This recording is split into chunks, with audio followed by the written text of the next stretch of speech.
This is the newest Pilot from Honda. The Pilot represents their flagship SUV, which means the biggest, the most power, the most stuff. And we're going to break down the highlights, both good and bad, for this new generation Honda Pilot.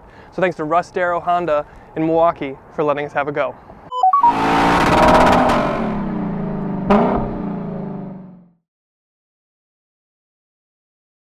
Welcome to Downshift. My name is Matt.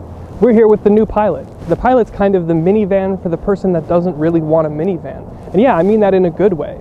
But nothing's perfect, so we're going to break down the best and the rest of the new Pilot, starting with the rest.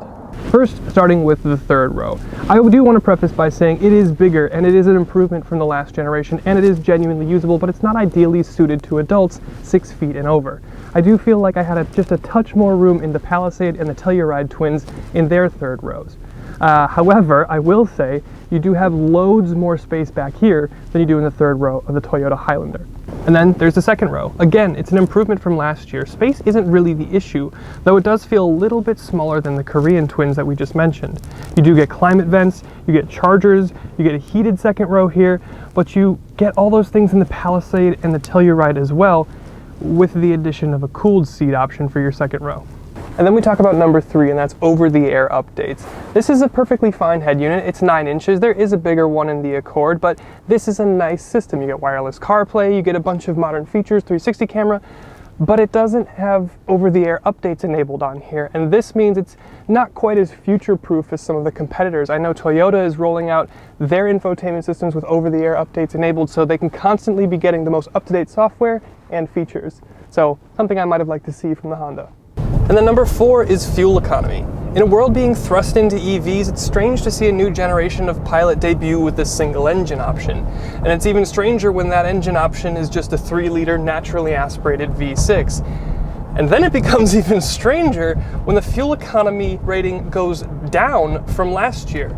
Of course, that's due to this Pilot being more boxy, less aerodynamic, bigger and heavier. Also, these off-road tires don't help it much. This thing's getting about 18 mpg in the city and 23 in the highway on these all-terrain tires. If you do have the more street-oriented tires in the non-trail sport trim, you'll get about 19 mpg in the city and 25 on the highway.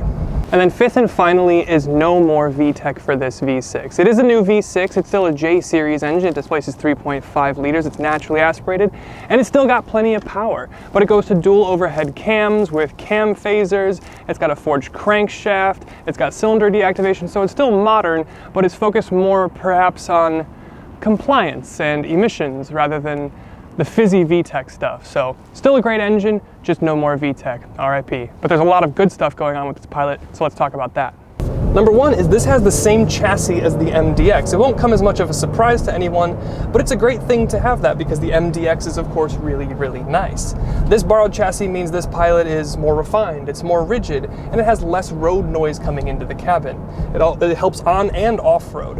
Of course, this Pilot is modified from the MDX in places like it has strut front suspension rather than dual wishbone, and of course it's got a little bit less sound deadening, so the MDX will be a little bit more refined, but overall, this is a really nice chassis. Number 2 is I really like the exterior design of this new Pilot. It's rugged and geometric enough to look tough in this trail sport trim, and yet the design is sophisticated enough to look elegant and expensive in something like an Elite. You've got a huge front grille, full LED headlights, LED fog lights, silver accented lower fascia. On the trail sport you have real skid plates. Your trail sport also gets unique 18-inch wheels with all-terrain tires. And those things, along with a 1-inch lift, means 8.3 inches of ground clearance. It also gets black accents for the door handles and window treatments and roof rails. And the profile shape is more geometric and muscular. And the rear is clean and expensive, with Pilot spelled out in black. And then of course you've got the crab grab taillights, which I love, and another silver bumper cosplaying as a skid plate. I mean, it looks great in pretty much every trim that I've seen. And then it's really nice that all trail sports come as all-wheel drive, but you also get a trail sport standard with a tow hitch. Maximum towing is about 5,000 pounds, so whether it's a boat, a trailer, or a camper, you're ready to bring whatever with you when you hit the trails. And then number 4 is the space. Like I said, this is the minivan for the person that doesn't want a minivan. The front cabin area is nice and roomy with storage everywhere for water bottles and anything else. The rear seats are bigger and more practical than they were last year. You can get this in a 7 or 8 seat configuration, but captain's chairs only for this trail sport. In a couple trims, you can rip out the middle seat in the second row and stow it under the trunk floor. I mean, it's that big. And then the third row is bigger too and comfortable for people just approaching and up to 6 feet. Plus, there's more chargers and vents and cup holders than you'll know what to do with. The dash is low, the visibility is great. It's the best parts of having a van without, of course, being seen in a van. Although I will maintain, minivans are still sexy. And then 5, we talk about the interior design itself. The dash is a great design. It's clean, it's modern, it's minimal, and it just makes sense. You've got a 10-inch digital instrument cluster on the Elite and the Trail Sport here. You've got a 9-inch tablet-style infotainment system. The steering wheel looks great. You've got physical climate controls, and your center console maximizes storage space. It pretty perfectly balances style and practicality. And then number 6, we talk about the trunk. Now it, like everything else that we've been talking about, is bigger than it was last year, but this one is deceptively so. This is actually probably the smallest underfloor cubby that you can get in the Pilot due to the spare tire mounted underneath the trunk floor. However, in some 8-seat configurations, the cubby under the floor in the trunk here is so big that you can remove the center seat from the second row and store it under your trunk floor. That's impressive. And number 7, this one's really simple. I have no idea why I like it, I just do. On your windshield wiper stalk, you hit the end of the button and you have your 360 cameras. You hit it again and you have different views. I mean, it's just cool, it's nice.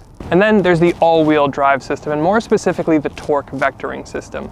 Every all-wheel drive equipped Pilot comes with a torque vectoring system, but the Trail Sport gets a unique one tuned for off-roading, which means it can send an extra 5% of power to those back wheels.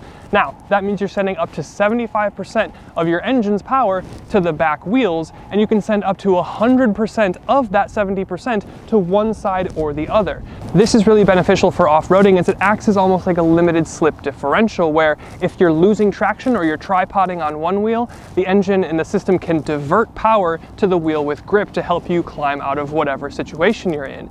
It also has a benefit on road though. By sending more of the power to the back, it makes the car feel more nimble, more agile, and more athletic than it otherwise would be. It makes it almost feel rear-wheel drive, or almost like it has a rear steer module, helping the big Pilot feel a lot smaller and more athletic than it really has any business doing. And then number 9, we'll build on that talk about the driving experience as a whole. This engine may not have VTEC, it may get worse fuel economy last year, but it still feels really peppy and powerful. 0 to 60 is done in under 8 seconds. This 10-speed automatic feels sharp and intelligent, and I'm thankful it's not a CVT. The suspension isn't adaptive, but it feels perfectly tuned for what this Pilot is setting out to be. The ride is smooth and supple, and it would be even better on normal street tires. This thing handles super well. This is probably the best driving experience in a 3-row that isn't from Europe. So that's it. That's the best and the rest of this new Honda Pilot. Overall, I have to say I'm super impressed with this new generation. It's competitive in places like practicality and features with the benchmark Korean Palisade and Telluride, and then when you get behind the wheel, it stands head and shoulders above everything else. I really think you're hard-pressed to find a 3-row that's not from Europe that drives this well. So with that, thanks again to Rusted Arrow Honda for letting us have a go so we could check out this new Honda Pilot. We'll see you in the next one.